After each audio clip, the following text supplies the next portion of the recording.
ನಮಸ್ತೆ ಫ್ರೆಂಡ್ಸ್, ನಾನು ನಿಮ್ಮ ಸಹನಾ ಗಿರೀಶ್. ಇದು ಭಾನುವಾರದ ವ್ಲಾಗ್ ಆಗಿರುತ್ತೆ. ಭಾನುವಾರದ ದಿನ ತುಂಬಾ ಬೇಗ ಎದ್ವಿ. ತುಂಬಾ ಅಂದರೆ ಏನಿಲ್ಲ, 6:45 7 ಗಂಟೆಗೆ ಎದ್ವಿ. ಎದ್ದು ನೋಡಿ, ನಮ್ಮ ಪಾಟಲ್ಲಿ ನಾನು ಬೆಳೆಸಿರೋಂಥ ಗಿಡಗಳು ಏನೋ ಬೆಳಿಗ್ಗೆ ಎದ್ದ ತಕ್ಷಣ ಬಂದು ನೋಡೋದು, ಅವ್ರ ಜೊತೆ ಕೂತ್ಕೊಳ್ಳೋದು, ಏನೋ ಒಂಥರ ಟೈಮ್ ಸ್ಪೆಂಡ್ ಮಾಡೋದು ತುಂಬಾ ಚೆನ್ನಾಗಿರುತ್ತೆ. ರಾತ್ರಿ ಮಳೆ ಕೂಡ ಬಂದಿತ್ತು. ವೆದರ್ ತುಂಬಾ ಕೂಲಾಗಿತ್ತು ಬೆಳಗ್ಗೆ ಕೂಡ. ಅದಕ್ಕಾಗಿ ಒಂದು ಕ್ಲಿಪ್ಪಿಂಗ್ ತೊಗೊಂಡೆ, ಚೆನ್ನಾಗಿತ್ತು. ನಮ್ಮ ಮನೆ ಮುಂದೆ ಎಲ್ಲನೂ ಮನೆಗಳಾಗೋಗಿರೋದ್ರಿಂದ ತುಂಬ ವ್ಯೂಸ್ ಅಷ್ಟಾಗಿ ಚೆನ್ನಾಗೇನು ಕಾಣೋದಿಲ್ಲ. ಇನ್ನು ಚಿನಿಮನು ನಾನು ಎದ್ದಾಗಲೇ ಎದ್ಬಿಟ್ಟಿದ್ಲು, ನನಗಿಂತ ಮುಂಚೆನೇ ಎದ್ದು ಅವಳೇ ಎಬ್ಸಿದ್ಲು. ದ್ರಾಕ್ಷಿ ಬೇಕಮ್ಮ ಅಂತ ಹೇಳಿದ್ಲು. ಕೊಟ್ವಿ, ತಿಂತಾ ಇದ್ದಾಳೆ. ಹಾಗೆ ಅಮ್ಮ ಹಾಲು ಕಾಯಿಸ್ಕೊಡಮ್ಮ ಸ್ವಲ್ಪ ಅಂದ್ಲು. ಹಾಲನ್ನ ಕಾಯಿಸೋಣ ಅಂತ ಹೋಗಿ ನನಗೂ ಕಾಫಿ ಕುಡಿಬೇಕು ಅನ್ನಿಸ್ತು. ಹಾಗಾಗಿ ನನಗೂ ಕೂಡ ಕಾಫಿ ಮಾಡಿಕೊಂಡೆ. ನಮ್ಮ ಯಜಮಾನ್ರು ತುಂಬ ಬೇಗನೆ ಎದ್ದು ಹೋಗಿ ಆಫೀಸ್ಗೆ ಹೋಗಿದ್ದರು. ಏಕೆಂದರೆ ಅವ್ರಿಗೆ ತುಂಬ ಕೆಲಸ ಇರೋದ್ರಿಂದ ಹಬ್ಬಕ್ಕೆ ಮತ್ತೆ ರಜೆ ಹಾಕಬೇಕಲ್ಲ. ಹಾಗಾಗಿ ನಾನು ಕೆಲಸ ಮಾಡ್ತೀನಿ, ಈ ಸಲ ಊರಿಗೆ ಹೋಗೋದು ಬೇಡ ಈ ವೀಕೆಂಡು ಅಂತ ಹೇಳ್ಬಿಟ್ಟು ಅವ್ರು ಹೋದರು. ಹಾಗೆ ನಾನು ಕಾಫಿ ಕಾಯಿಸ್ಕೊಂಡು ಕುಡ್ಕೊಂಡೆ. ನೋಡಿ ಚಿನ್ನಮ್ಮ ಏನು ಮಾತಾಡ್ತಾಳೆ.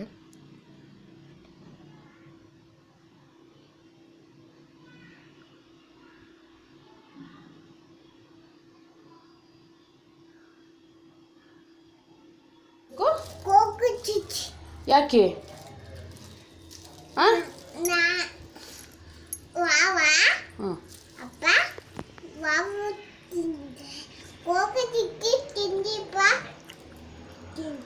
ಕೋಕೋ ಚಿಚ್ಚಿ ತಗೊಬಂತ ಹೇಳ್ಬೇಕು ಅಪ್ಪಗೆ. ಎಷ್ಟು ತಿಂತೀಯ ಕೋಕೋ ಚಿಚ್ಚಿ? ಎಷ್ಟು? 4 ತಿಂತೀಯಾ? ಎಷ್ಟು ತೋರಿಸು 4 ಅಂದರೆ?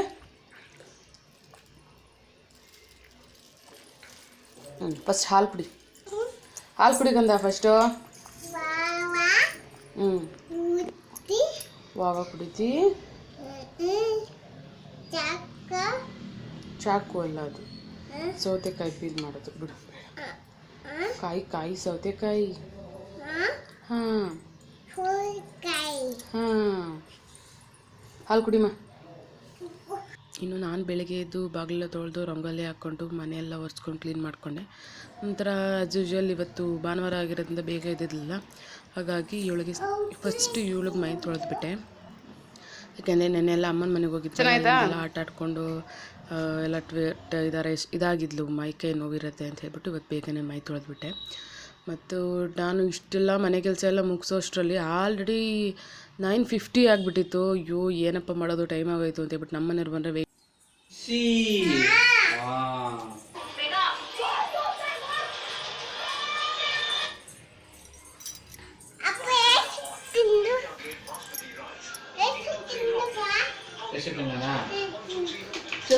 ಚೆಲ್ಲೋಯ್ತಲ್ಲ, ಎತ್ಕೊಡು.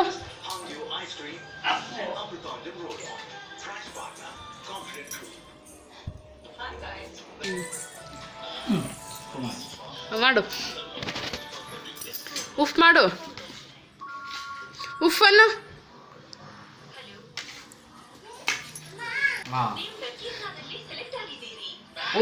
ನೋಡು ನಿಧಿಮಾ, ಚೆನ್ನಾಗಿದ್ಯಾ? ಓಡ್ಬಾ.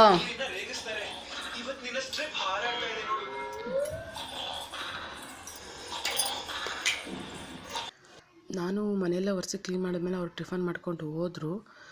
ನಂತರ ನಾನು ಪೂಜೆಗೆ ಹೂವು ಅಂತ ಹೇಳಿಬಿಟ್ಟು ಗಣಗ್ಲು ಹೂವು ತಂದಿಟ್ಟಿದ್ದೆ. ಹಾಗಾಗಿ ಅವನ್ನೇ ಕಟ್ಟಿಕೊಂಡು ಪೂಜೆ ಮಾಡೋಣ ಅಂತ ಹೇಳ್ಬಿಟ್ಟು ನಾನು ಸ್ನಾನ ಎಲ್ಲ ಮಾಡ್ಕೊಬಂದು ಹೊಸ್ಲೆಲ್ಲ ಒರೆಸಿ ರಂಗೋಲಿ ಬಿಡುವಾಗ ಅವಳು ನಾನು ಒರೆಸ್ತೀನಿ ಅಂತಿಲ್ಲ, ಹೊಸ್ಲು ಒರೆಸ್ತಿದ್ದಕ್ಕೆ. ಅದಕ್ಕೆ ಓಡೆ ಕೂತ್ಕೊಂಡು ಒರೆಸೋಣ ಅಂತ ಹೇಳ್ಬಿಟ್ಟು ಒಳಗಡೆ ಬಿಟ್ಟೆ ಅವಳನ್ನು. ಅವಳು ಒಳಗಡೆ ಒರೆಸ್ಕೊತಾ ಇದ್ದಾಳೆ. ಸಾಕು ಎಣ್ಣೆ ಬಿಟ್ಟಿದೆ ಆಲ್ರೆಡಿ. ನಾನು ದೀಪಕ್ಕೆ ಎಲ್ಲಿ ಬೀಳಿಸ್ಬಿಡ್ತಾಳೆ ಅನ್ನೋ ಭಯಕ್ಕೆ ಸಾಕು ಬಮ್ಮ ಅಲ್ಲೋರಿಸ್ಲಮ್ಮ ಅಂತ ಕೇಳ್ತಿದ್ದಾಳೆ.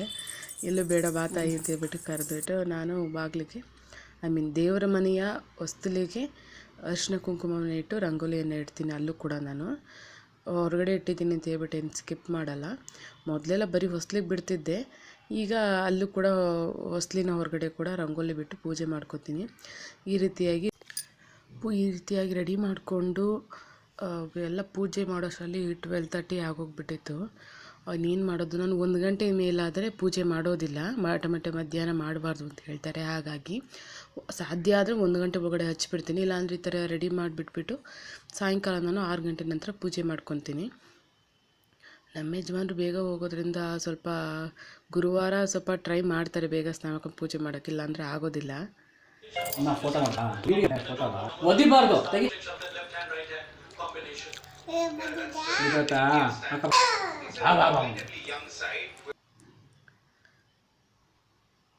ನಂತರ ಪೂಜೆ ಎಲ್ಲ ಮುಗಿದ ನಂತರ ನಮ್ಮ ರೈಸ್ ಮಾಡಿ ಮೊಸರು ತೊಗೊಬನ್ನಿ ಊಟ ಮಾಡ ಅಂತ ಹೇಳಿದೆ.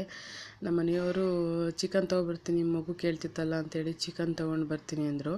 ಹಾಗಾಗಿ ಬಿರಿಯಾನಿಗೆಲ್ಲ ರೆಡಿ ಮಾಡ್ಕೊಂಡಿದ್ದೆ ಎಲ್ಲನೂ. ಈ ನನ್ನ ರೆಸಿಪಿ ಯೂಟ್ಯೂಬ್ ಚಾನಲಲ್ಲಿ ಹಾಕ್ತೀನಿ, ದಯವಿಟ್ಟು ಹೋಗಿ ನೋಡಿ. ಆಂಬೂರ್ ಸ್ಟೈಲ್ ಚಿಕನ್ ಬಿರಿಯಾನಿ ತುಂಬಾ ಚೆನ್ನಾಗಿ ಬರುತ್ತೆ. ನಮ್ಮ ಮನೇಲೆಲ್ಲರೂ ತುಂಬ ಇಷ್ಟಪಟ್ಟು ತಿಂತಾರೆ. ನನ್ನ ತಂಗಿ ಎಲ್ಲರೂ ಕೂಡ ನನ್ನ ಹತ್ರ ರೆಸಿಪಿ ಕೇಳ್ಕೊಂಡೇ ಮಾಡೋದು, ಅಷ್ಟು ಚೆನ್ನಾಗಿರುತ್ತೆ ಇದು. ಸೇಮ್ ಆಂಬೂರ್ ಸ್ಟೈಲೇ ಇರುತ್ತೆ. ಒಮ್ಮೆ ಟ್ರೈ ಮಾಡಿ ನೋಡಿ, ಹೇಳಿ ಹೇಗಿರುತ್ತೆ ಅಂತೇಳಿ.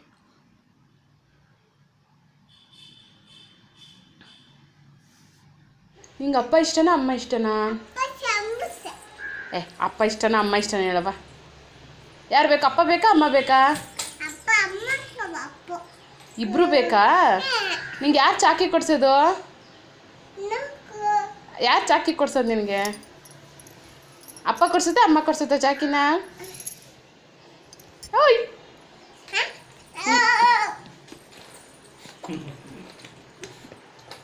ಇದು ಲಡ್ಡು ಇಷ್ಟನಾ ಸುಜಿ ಇಷ್ಟನಾ? ಲಡ್ಡು ಬೇಕಾ ಸುಜ್ಜಿ ಬೇಕಾ? ಕಾರ್ತಿ ಅಪ್ಪ ಬೇಕಾ? ಲಡ್ಡು ಹಾಂ. ಅಜ್ಜಿ ಬೇಕಾ ತಾತ ಬೇಕಾ?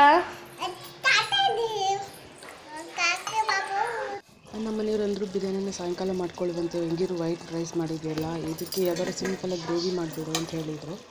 ಹಾಗಾಗಿ ನಾನು ಕೂಡ ಹೌದು ಅಂತ ಹೇಳಿಬಿಟ್ಟು ರಾತ್ರಿಗೆ ನನ್ನ ತಂಗಿನೂ ಕರೆದು ಮಾಡೋಣ ಬಿರಿಯಾನಿನ ಅಂಥೇಳಿ ಇದಕ್ಕೆ ಚಿಕನ್ ಫ್ರೈ ಮಾಡಿಕೊಂಡೆ. ಆ್ಯಕ್ಚುಲಿ ನಾನು ಬಿರಿಯಾನಿ ಮತ್ತು ಫ್ರೈ ಎರಡಕ್ಕೂ ಕೂಡ ರುಬ್ಬೇನೇ ಮಾಡಿದ್ದೀನಿ.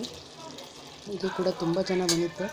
ನಮ್ಮ ಮನೆಯವ್ರಿಗೆ ಹೇಳಿದ ಹಾಗೆ, ಮೊದಲು ಹೇಳಿದ ಹಾಗೆ ನಾನು ನಿಮಗೆ ಸೆಮಿ ಗ್ರೇವಿ ತುಂಬ ಇಷ್ಟಪಡ್ತೀನಿ ಅಂತಿದ್ದೆ. ಅವರು ತುಂಬ ಇಷ್ಟಪಟ್ಟು ತಿಂದರು ಅದನ್ನು. ನನಗಂತೂ ಸಿಕ್ಕಾಪಟ್ಟೆ ಖುಷಿ ಆಯಿತು, ತುಂಬ ಚೆನ್ನಾಗಿ ಬಂದಿತ್ತು. ರಾತ್ರಿಗೆ ಬಿರಿಯಾನಿ ಮಾಡ್ಕೊಂಡು ಈಗ ಫ್ರೈ ರೈಸಲ್ಲಿ ತಿಂದ್ವಿ. ನೋಡಿ ಎಲ್ಲ ಊಟ ಮಾಡ್ತಾ ಇದ್ದೀವಿ. ಊಟ ಮಾಡೋಕ್ಕೆ ರೆಡಿ ಮಾಡ್ಕೊಂಡ್ವಿ. ಆಲ್ರೆಡಿ 3 ಗಂಟೆ ಆಗೋಗಿತ್ತು. ಅವರು 2 ಗಂಟೆ ಕರೆಕ್ಟಾಗಿ ಬಂದರು.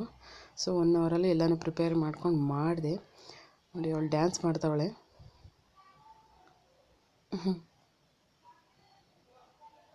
ಆ್ಯಕ್ಚುಲಿ ನನ್ನ ಮಗಳು ಚಿಕನ್ ಅಂತ ಕೇಳ್ತಾಳೆ, ಬಟ್ ಅವಳು ನಾನ್ ವೆಜ್ ತಿನ್ನಲ್ಲ. ಅವಳು ಮೊದಲೆಲ್ಲ ತಿಂತಿದ್ಲು. ಅವಳಿಗೆ ಬಾಲ್ಗ್ರಹ ಆಗ್ತಾ ಇರೋದ್ರಿಂದ ಅವಳಿಗೆ ಟೇಸ್ಟ್ ಬಸ್ ಚೇಂಜ್ ಆಗ್ತಾ ಇರುತ್ತೆ. ಅವಳಿಗೆ ಅದು ಬೇಡ ಅಂತೇಳಿ. ಆದರೆ ಏನೇ ಟೇಸ್ಟ್ ಚೇಂಜ್ ಆದ್ರೂ ಅವಳು ಮೊಸರನ್ನ ಮಾತ್ರ ಬೇಡ ಅಂತ ಯಾವತ್ತೂ ಅವಳು ಲೈಫಲ್ಲಿ ಹೇಳಿಲ್ಲ. ಸಿಕ್ಕಾಪಟ್ಟೆ ಮೊಸರು ಹಾಕಿಸ್ಕೊತಾಳೆ, ಸ್ವಲ್ಪ ಅನ್ನ ಹಾಕಿಸ್ಕೊತಾಳೆ, ಇಷ್ಟಪಟ್ಟು ತಿಂತಾಳೆ ಅಂತ ಹೇಳ್ಬಿಟ್ಟು ನಾವು ಡೈಲಿ ಕೊಡಲ್ಲ. ಯಾವಾಗಾರ ಅಪರೂಪಕ್ಕೆ ಹೋಗಲಿ ತುಂಬ ಆಟ ಮಾಡ್ತಾಳೆ ಅಂತ ಹೇಳ್ದಾಗ ಕೊಡ್ತೀನಿ ಅಷ್ಟೇ.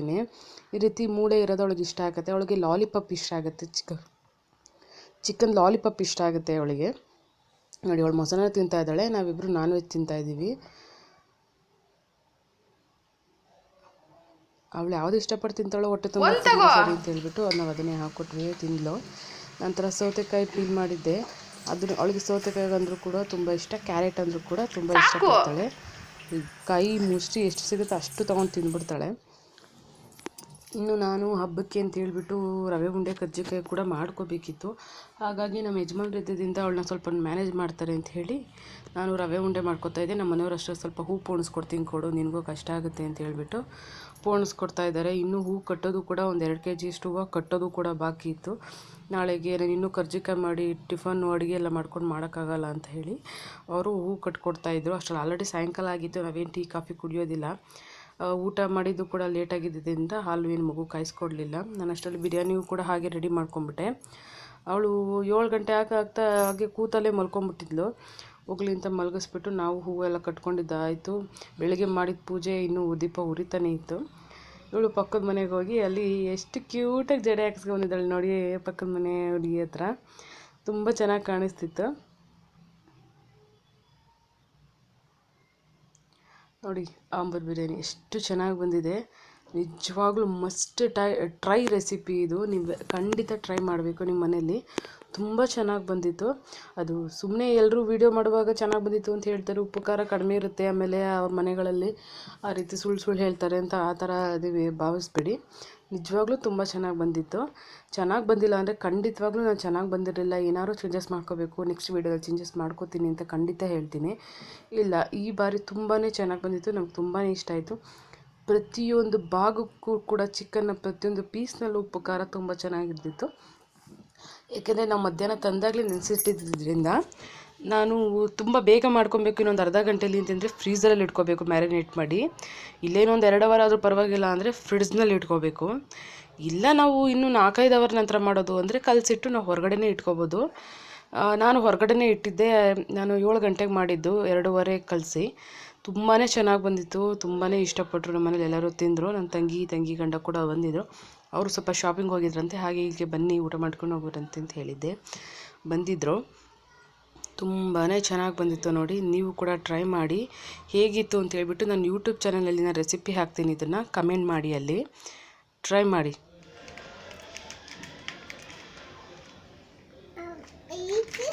ಸಾಕಾ? ಇದೇನು ಸ್ವಲ್ಪ ಸಾಕು. ನಿನ್ಗೇನು ಮೊಸರಂದ್ರೆ ಸಾಕು ಮಗ್ನೆ, ಸಾಕಾ? ಬಾಯ್. ಎಲ್ಲ ಅಕ್ಕ ಮನೆಗೆ ಹೋಯ್ತೀಯಾ? ರಾಮಸೀತಾ ಮಾಡು. ರಾಮಸೀತಾ ರಾಮಸೀತಾ.